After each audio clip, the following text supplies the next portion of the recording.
Dikisahkan ada seorang ratu bernama Dewi Suhita yang bergelar Ratu Ayu Kencana Wungu. Ia adalah penguasa kerajaan Majapahit yang keenam. Pada era pemerintahannya, Majapahit berhasil menaklukkan banyak daerah yang kemudian dijadikan sebagai bagian dari wilayah kekuasaan kerajaan Majapahit. Salah satu kerajaan kecil yang menjadi taklukan Majapahit adalah Kerajaan Belambangan. Kerajaan ini dipimpin oleh seorang yang sakti madraguna bernama Minak Jinggo. Minak Jinggo terkenal kesaktiannya setelah memperoleh pusaka Gada Wesi Kuning dari Dewi Anjani penguasa Gunung Rinjani Lombok. Dewi Anjani memasukkan salah satu kancing bajunya ke dalam gada Minak Jinggo sehingga gada itu menjadi senjata yang sangat ampuh dan diberi nama Gada Wesi Kuning. Setelah Minak Jinggo memiliki Gada Wesi Kuning, ia berubah menjadi seorang raja yang ditakuti. Keberadaan Minak Jinggo ternyata menghadirkan ancaman bagi Ratu Ayu Kencana. Meskipun hanya seorang raja taklukan, namun sepak terjang Minak Jinggo yang terus-menerus merongrong wilayah kekuasaan Majapahit membuat Ratu Ayu Kencana Wungu cemas. Puncak kekurangajaran Minak Jinggo, ketika ia menyatakan isi hatinya ingin menikahi Ratu Ayu Kencana Wungu. Lamaran Minak Jinggo bertepuk sebelah tangan karena sang ratu tidak sudi menikah dengannya. Penolakan itu membuat Minak Jinggo murka dan memendam dendam kepada Ratu Ayu Kencana Wungu. Untuk melampiaskan kemarahannya, Minak Jinggo merebut beberapa wilayah kekuasaan Majapahit. Tidak hanya itu, Minak Jinggo pun berniat untuk menyerang ibu kota Majapahit. Ratu Ayu Kencana Wungu sangat khawatir ketika mendengar bahwa Minak Jinggo ingin menyerang kerajaannya. Maka, ia pun mengadakan sayembara. Barang siapa yang bisa mengalahkan Minak Jinggo akan menjadi suaminya. Jika orang itu wanita, akan dijadikan saudara angkatnya.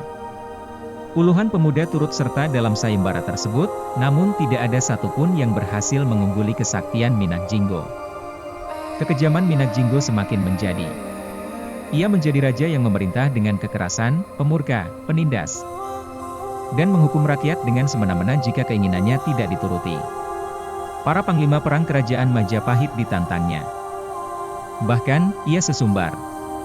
Siapa yang mampu mengangkat Gada Wesi Kuning miliknya, ia akan bersedia takluk kepada kerajaan Majapahit.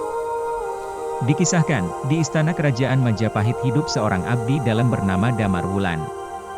Tugasnya sehari-hari adalah memelihara kuda raja. Sebenarnya, Damar Wulan adalah sepupu sang ratu. Dulu, sebelum ayahnya meninggal ia dititipkan kepada seorang empu untuk dididik ilmu kedikdayan. Ayahnya berpesan pula bahwa asal-usulnya supaya dirahasiakan. Pada suatu hari, Ratu Kencana Wungu berjalan-jalan di sekitar istana. Ketika sampai di pondok dekat kandang kuda tempat Damar Wulan tinggal, ia melihat Damar Wulan sedang bersemadi. Tubuhnya bersinar bagaikan diselimuti sinar rembulan. Dalam mimpinya juga sang ratu dapat petunjuk bahwa yang mampu mengalahkan Minak Jinggo adalah seorang pemuda yang tubuhnya bersinar bernama Damar Wulan. Sekarang tahulah sang ratu bahwa tukang kudanya yang sejak semula telah menarik perhatiannya, bahkan sering menjadi buah mimpinya itu, bukanlah orang sembarangan. Pada suatu malam, ketika Damar Wulan sedang bersemadi, ia mendapat wangsit. Jika ingin mengalahkan Minak Jinggo, ia harus pergi ke Gunung Rinjani di Lombok. Bertemu dengan Dewi Anjani dan meminta ilmu kadikdayan kepadanya. Dengan bekal yang cukup, pada suatu malam pergilah Damar Wulan dengan diam-diam meninggalkan kerajaan Majapahit. Ia menuju Gunung Rinjani di Lombok. Setelah sampai di Gunung Rinjani, Kirangga salah satu penduduk di lereng Gunung Rinjani terpikat oleh pribadi Damar Wulan yang sangat santun. Hampir setiap hari Kirangga mengirim makanan kepada Damar Wulan di tempat pertapaannya. Kiranggalah yang menceritakan tempat bertapanya Minak Jinggo. Setelah berbagai cobaan dialami oleh Damar Wulan selama bertapa di Gunung Rinjani, berulah permohonannya dikabulkan oleh Dewi Anjani dengan memperlihatkan dirinya sebagai seorang wanita tua yang bongkok. Kepada Damar Wulan, wanita tua itu berpesan agar ia segera kembali ke Majapahit karena sudah lama ia dicari-cari. Dewi Anjani tidak memberi apa-apa kepada Damar Wulan, selain disuruh mencari sekuntum bunga yang hanya tumbuh di lereng Gunung Rinjani yang terjal. Bunga tersebut oleh masyarakat Sasak diberi nama bunga Andernawe yang berarti bunga antara hidup dan mati.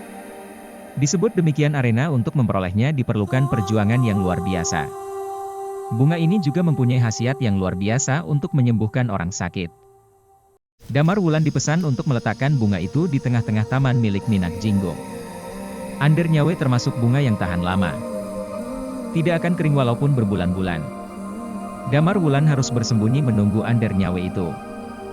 Jika suatu saat istri Minak Jinggo pergi ke taman bunga itu dan bertemu dengan Damar Wulan, sang putri pasti tertarik kepada Damar Wulan. Bahkan, ia sanggup mengorbankan segala-galanya demi Damar Wulan.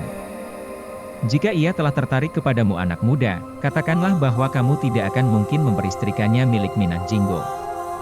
Kecuali bila ia sudah tidak bersuami lagi. Anak muda, selanjutnya, wajahmu yang tampan, tutur bahasamu yang sopan akan menjadikan putri itu lupa segalanya. Kalau ia benar-benar menginginkan dirimu, mintalah gada wesi kuning milik suaminya. Kalau engkau telah memiliki pusaka itu, dengan mudah engkau akan mengalahkan Minak Jinggo. Bukankah engkau datang ke sini untuk meminta bantuanku agar kau dapat mengalahkan Minak Jinggo? Tapi ingat, kata Dewi Anjani yang menyamar menjadi wanita tua itu, mengambil gada wesi kuning dari tangan Minak Jinggo bukanlah pekerjaan yang mudah. Jika itu tidak mungkin, suruh permaisurinya meletakkan gada wesi kuning itu agak jauh dari suaminya. Kemudian, menyembunyikannya agar engkau dapat melumpuhkannya. Kalimat demi kalimat yang diucapkan wanita tua penjelmaan Dewi Anjani itu disimaknya dengan baik. Tak satu pun yang lolos dari perhatian Damar Wulan. Ketahuilah anak muda, gada wesi kuning yang kuberikan kepada Minak Jinggo itu adalah jimat yang sulit tandingannya.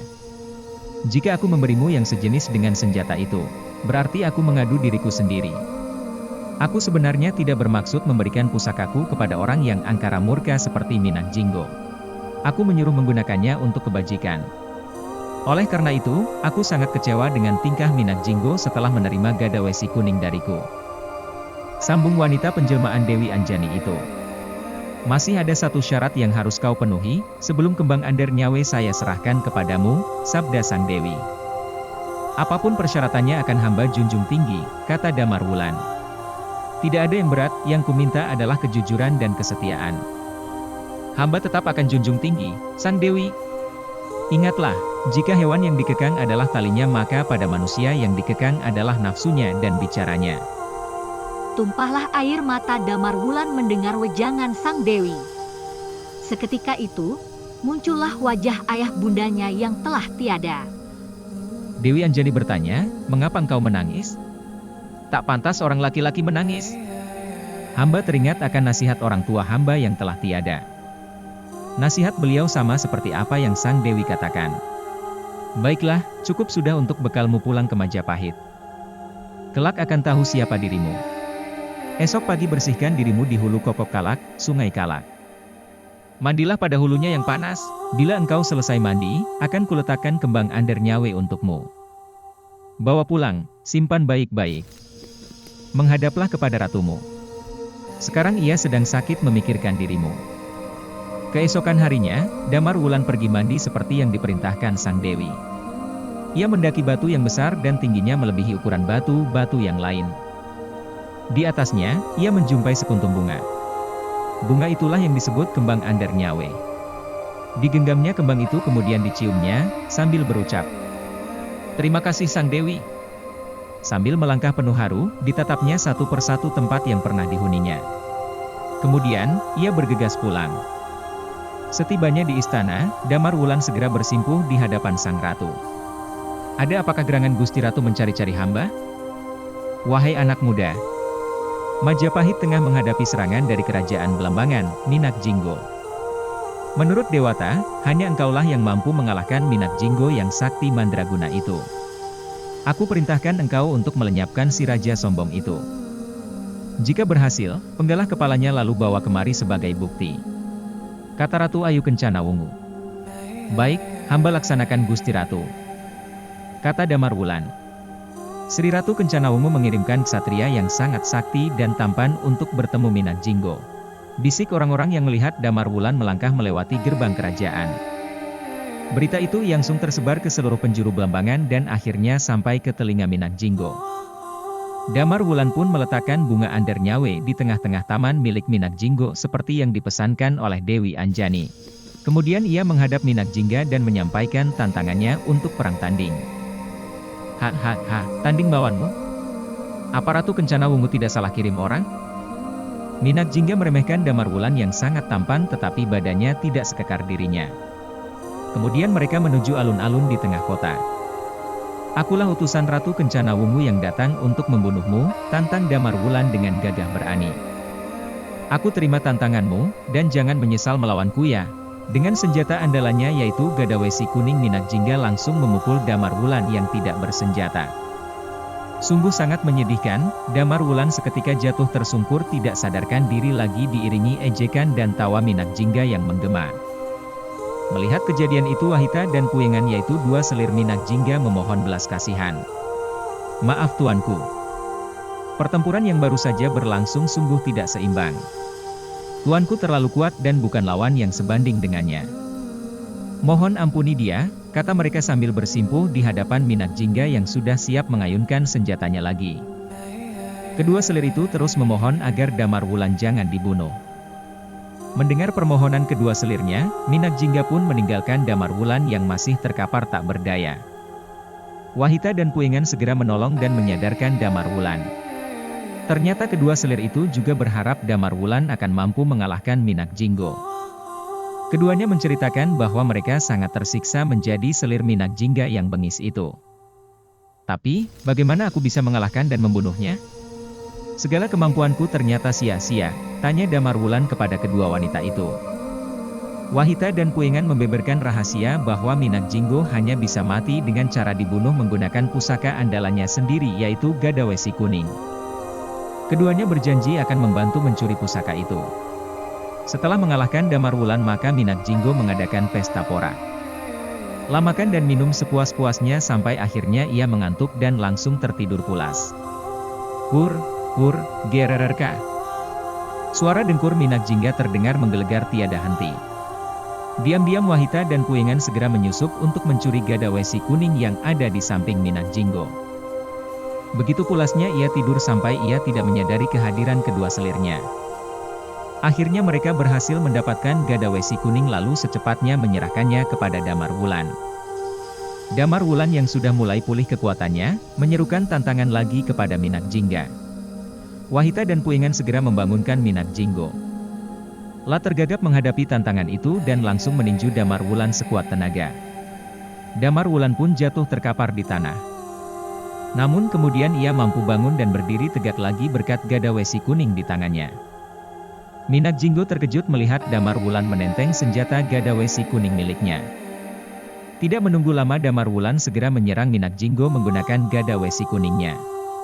Minak Jinggo mampu menghindari serangan tersebut. Tidak menunggu lama Damar Wulan segera menyerang kemudian langsung melakukan serangan balasan. Namun, lambat laun Minak Jinggo nampak kelelahan. Hingga akhirnya sebuah hantaman gada wesi kuning membuatnya jatuh terkapar. Tidak lama kemudian ia pun tewas. Teringat pesan Ratu Ayu Kencana Wungu, Damar Wulan kemudian memenggal kepala Minak Jinggo untuk dijadikan bukti. Tanpa disadari oleh Damar Wulan, ia ternyata selama ini diikuti oleh dua anak patih legender bernama Layang Seta dan Layang Kumitir. Mengetahui keberhasilan Damar Wulan membunuh Minak Jinggo, mereka berniat merebut kepala Minak Jinggo dengan harapan mendapat hadiah dari Ratu Ayu Kencana Wungu. Saat perjalanan pulang ke Majapahit, mereka tiba-tiba saja menyerang Damar Wulan. Terjadilah pertarungan sengit dua orang melawan satu orang. Setelah sekian lama bertarung, mereka berdua akhirnya berhasil merebut kepala Minak Jinggo dari Damar Wulan. Keduanya segera bergegas pergi meninggalkan Damar Wulan. Setibanya di istana Majapahit, Layang Seta dan Layang Kumitir segera menyerahkan kepala Minak Jinggo pada Ratu Ayu Kencana Wungu. Mereka mengatakan bahwa mereka telah membunuh Minak Jinggo. Tak lama kemudian datanglah Damar Wulan. Ia mengatakan pada Ratu Ayu Kencana Wungu bahwa ia telah berhasil memenggal kepala Minak Jinggo. Tapi di tengah jalan kepala Minak Jinggo dirampas oleh Layang Seto dan Layang Kumitir. Ratu Ayu Kencana Wungu berusaha menengahi perselisihan di antara mereka. Untuk membuktikan pengakuan di antara kalian siapakah yang benar, selesaikanlah secara jantan. Bertarunglah kalian. Siapa yang menang, maka dia benar-benar telah membunuh Minak Jinggo, kata Ratu Ayu Kencana Wungu. Setelah sekian lama bertarung, Layang Seta dan Layang Kumitir nampak kewalahan. Damar Wulan kali ini benar-benar menunjukkan kesaktiannya. Akhirnya kakak beradik Layang Seta dan Layang Kumitir mengaku kalah. Mereka juga akhirnya mau mengakui bahwa Damar Wulan telah membunuh Minak Jinggo. Mereka juga memohon ampun pada Ratu Ayu Kencanawungu karena telah berani membohonginya. Kemudian Damar Wulan segera menghadap Sri Ratu Kencanawungu. "Aku sangat senang kau dapat mengalahkan Minat Jingga yang bengis itu," sambut Ratu Kencanawungu dengan bangga. Sesuai dengan sayembara yang telah diumumkan oleh Ratu Kencanawungu, bahwa apabila ada perempuan yang dapat mengalahkan Minat Jingga maka ia akan diangkat menjadi saudara. Sedangkan apabila yang mengalahkannya adalah laki-laki, maka Sri Ratu Kencanawungu bersedia menjadi istrinya. Tidak berapa lama kemudian dilangsungkan pernikahan besar-besaran antara Ratu Ayu Kencanawungu dengan Damar Wulan. Rakyat Majapahit menyambut gembir pernikahan ini. Karena Damar Wulan adalah pemuda sakti mandraguna yang berjasa besar bagi kerajaan Majapahit. Akhirnya Damar Wulan menjadi Raja Majapahit bergelar Prabu Mertawijaya.